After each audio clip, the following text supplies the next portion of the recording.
ասենց մի քննադատություններ է հնչում, որ բայց չէ որ այդ գնացքը Ադրբեջանի տարածքից անմիջապես Հայաստանի տարածք չի, իսկ ինչու, որովհետև ռելսերը կերել են։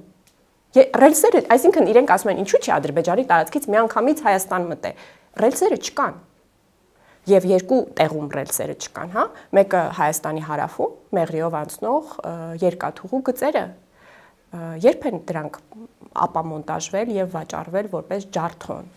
Այն ժամանակ, երբ Ռոբերտ Քոչարյանն էր Հայաստանը ղեկավարում, իսկ Սերժ Սարգսյանը պաշտպանության նախարար էր եւ անմիջական մասնակցություն է ունեցել այդ գործողությանը։ Մյուս կտորը, որտեղ ռելսերը չկան, Ղազախ-Իջևան հատվածն է, էսել են, չէ, մեջբերում ասում են, ինչու այդպես չի անցնում։ Մենք էլ շատ կուզեինք, որ անցնի, բայց այդտեղ էլ Հարավկովկասյան երկաթուղին պետք է ներդրումներ կատարել, այդ ռելսերը օրինակ վերականգներ, եւ դա նույնպես չի արել։ Մենք դա կանենք, գիտեք, մենք դրան է կհասնենք։ Եվ ես չգիտեմ դրանից հետո անպայման մի նոր ֆանտաստիկ փաստարկ նրանք կմտածեն, թե այժմ ինչը նրանց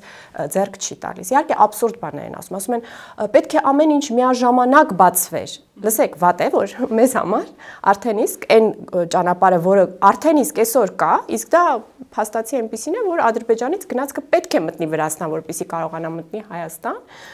դա արդեն իրականություն է դարձել, դա վատ է։